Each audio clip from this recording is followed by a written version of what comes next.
Kuya Ting, matagal ko na itong tiniis bago kami nagpakasal ng mister ko. Hindi ko naman ito napapansin sa kanya.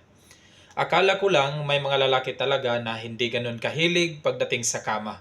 Pero hindi po ito ang concern ko po. Ang malaking challenge sa akin ngayon, may kutob po ako na may pusong babae ang mister ko. Nagbago na rin siya ngayon, madalas na po siyang hindi umuwi sa amin. Minsan, sa mga kaibigan lang daw siya nakikitulog. Dati yung sahod niya, halos binibigay naman niya sa akin, pero ngayon hindi na po nangyari yun. Hindi ko rin matatanong sa kanya dahil nagagalit siya kaagad. Ayaw ko naman na yun lang palagi ang pag-aawayan namin. May mga nagsasabi sa akin, mga tauhan niya sa trabaho dahil isa din siyang manager ng kilalang mall dito sa atin na madalas siyang nakikita na may kasamang lalaki. Humihingi ako ng payo sa magulang ko pero ayon sa kanila, hayaan ko na lang daw dahil kawawa yung anak namin kapag nasira ang relasyon namin. Kaya minsan sa sama ng loob ko, naisipan ko na rin na mag-i-entertain na lang ng ibang lalaki. Sa ngayon may isang anak na po kami, 4 years old na po. Salamat Kuya Ting, abangan ko ang inyong payo. Ma'am, magandang araw po sa inyo at sa mga taga-subaybay, magandang araw din po sa inyong lahat. Sana nasa mabuti po kayong kalagayan. Actually, ito yung una kong mag-advise sa ganitong problema. Although naririnig na natin ito, kaya lang bihira lang po talaga ito. May mga ganito na ring relasyon na matagumpay naman sila. Tatlong advice po ang kaya kong may bigay sa inyo, ma'am. Unahin ko po doon sa payo ng magulang nyo. Masasabi kong tama po sila para sa part nila dahil ang lola at lolo, simula nang isinilang ang kanilang apo, mas matimbang yon para sa kanila kumpara sa iyo. Apo ang madalas priority ng mga lola at lolo, kaya huwag sasama ang loob mo sa kanila.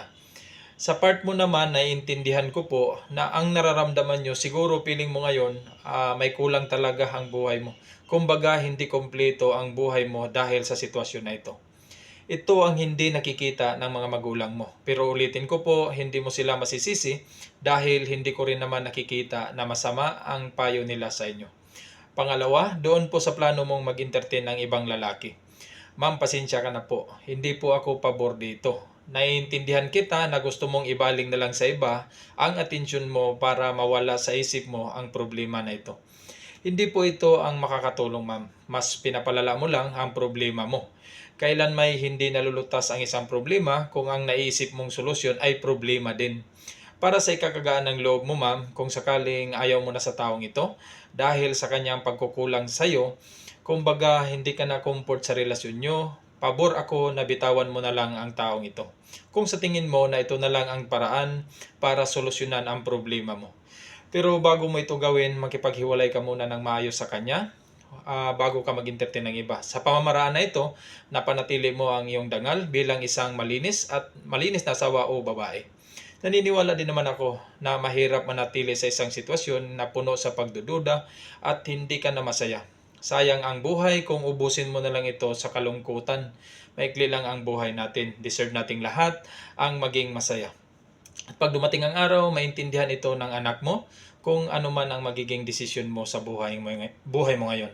Pangatlo, doon sa hinala mo sa kanya. Sige, sabihin na natin na tama ang hinala mo dahil asawa mo siya at mas kilala mo siya.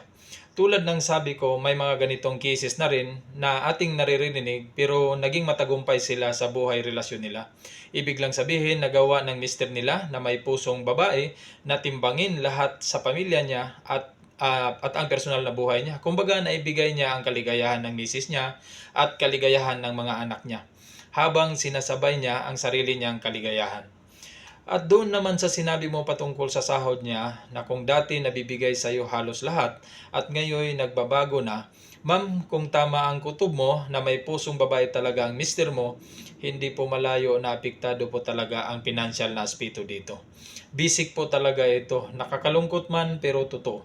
Alam naman nating lahat ito na kapag ang isang lalaking may pusong babae na gustong magkaroon ng karelasyon na lalaki, malaki talaga ang chance na involve ang pera dito.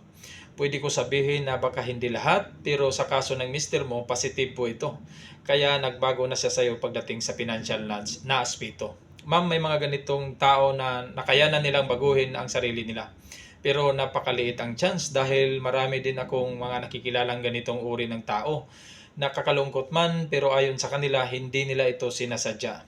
Kaya napakaliit ang chance talaga na maisakatuparan pa ang mga pangarap mo na maging ganap siyang lalaki. Ma'am, ulitin ko po, hindi ko mag-claim na 100% accurate itong mga payo ko sa inyo. Sa huli, ikaw pa rin po ang masusunod para sa buhay mo. Ang aking payo ay magsilbing gabay lang ito sa iyo. Maraming salamat po sa mensahe na pinaparating niyo po sa akin at salamat din po sa tiwala. Sana makatulong po ang payo ko na ito. Paalam.